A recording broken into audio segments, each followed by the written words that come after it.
Hey everybody, it's Christy from Christy's Beautiful Life here for Twisted Sketches with Lisa and Christy. This is the new series where we take a sketch and on the first layout we follow it pretty closely, and then the second one we kind of twist things up for you to see different takes on how you could do a sketch.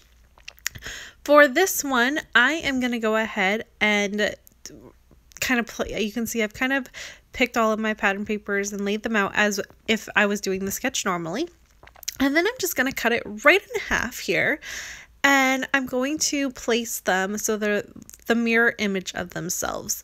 So one is going to look like it is the correct way up with the yellow at the top and all of that. And then the other one is going to rotate, and you see I needed to make sure the banners were on the inside, so that part stays the same. But I rotate so that the orange is now at the top and the yellow is at the bottom. And I really love that. I think that's really fun, and it's just, I don't know, I love the way it looks. The colors are very outside of the box for me, actually. I don't normally tend to go towards orange and yellow colors, but I feel like they work really well. And then to do the circle element within the sketch, I'm going to do the same thing. So there's going to be a circle at the top left, and then there's going to be a circle at the bottom right. And it's just, I love it. I think it's really neat. I'm going to hand stitch it. So you're going to see me go ahead and pull out my poking tool. I think it's from actually Stampin' Up! Back in the day when I used to do Stampin' Up! And then I just go ahead and use my mouse pad, and that's how I stamp and punch my holes in. It works really well. And I'm just trying to figure out what colors I want to use. I have that really bright blue and then the yellow, and I like the contrast that the blue is going to bring, but I decided to go ahead and choose the yellow because it did kind of blend in, and at the moment I didn't really know what photos I wanted to use. This collection from Paper House Productions, it's called the Color Wash Collection, and it is a summery beach type feeling collection. And so in the back of my mind, I'm thinking this is going to be a summer layout with, you know, photos of I have some photos of Jackson in the pool, and I have photos from when we were at the beach and stuff like that. So that's kind of where my brain is going as to what I'm going to be doing here.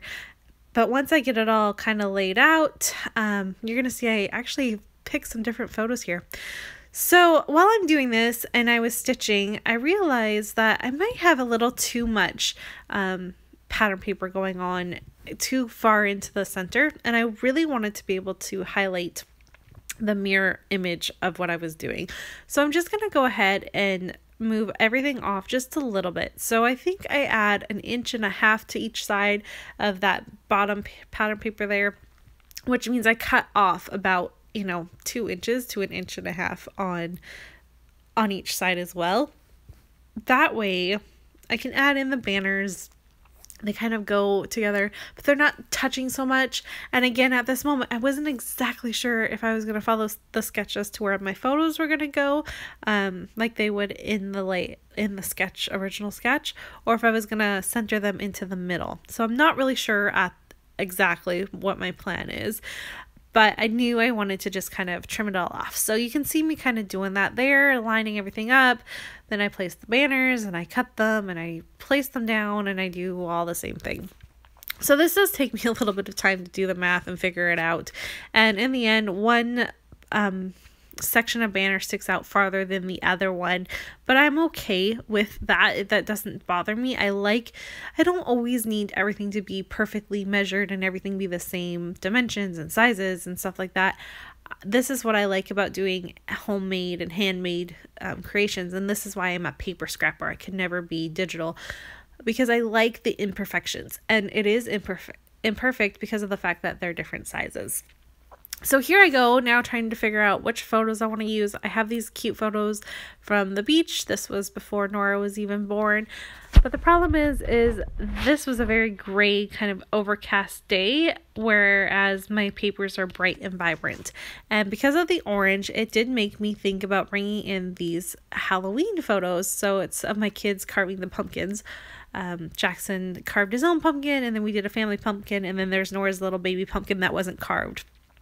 And with the orange, it really matched perfectly. So I went ahead and did that.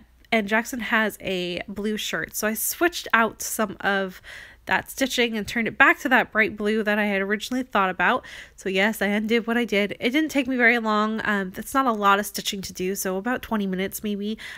2 minutes to undo it. It was really quick to undo it, and 20 minutes to restitch it. So no big deal really for me there. And then I am going to work on my title, and because it's about the pumpkin carving thing, I'm going to title this My Darling Pumpkins. And I'm doing that by using the word darling. You can see that that was from an ephemera word pack there. And then this one says thumbs up. This is that Paige Evans collection, chipboard collection pack. And I'm never, ever, ever going to use the word thumbs up on my layout. Like, it's not something I would say, but I was able to kind of Frankenstein the letters to make an M and a Y, and I really love that. So I'm going to go ahead and go with that. I do paint the word darling into white so that the only brassy color is that rose gold from the word my, and I love that. I do make sure my photos are perfectly lined up. I wanted them to be centered. And I'm going to place the word darling and line up the word pumpkin because I did want the word pumpkin to be centered. I didn't want it to be all kind of wonky considering the other two words are a script. I thought that having the straight line of the word pumpkin would kind of help offset all of that. And I just do it by taking my ruler and lining it up and getting all spelt out there. And I'm pretty pleased with the way that turned out. I like how it's all different colors. It fits within, and you're going to see the sketch at the end again, but it fits with the fact that the title is placed down at the bottom in the sketch. And so I was trying to definitely follow that. And I just love it. And I like how pumpkins is in that fun orangey yellow color that I just was able to create by using my shimmer mists. And I'm going to play around here. So the basis of the layout's done, right? I just have to pull out some ephemera, figure out what I'm going to do here. Like I said, these photos are just, they're not anything, there's not a big story about it other than the fact that I had them sit out, so there is actually a funny story to this. So we carved the pumpkins in the evening, and then I wanted to get their photos taken and get it all done with before, they rotted or anything weird like that. I like to do it right away. So I set them out on the porch, and it was just about to be, dark and be nighttime. And so the kids were doing it. It was cold not freezing, but it was chilly enough. And Jackson is in bare feet, and he does have long sleeves on, but he's like, Mom, it's kind of cold. And so I'm like, just say cheese and we'll get all these photos taken.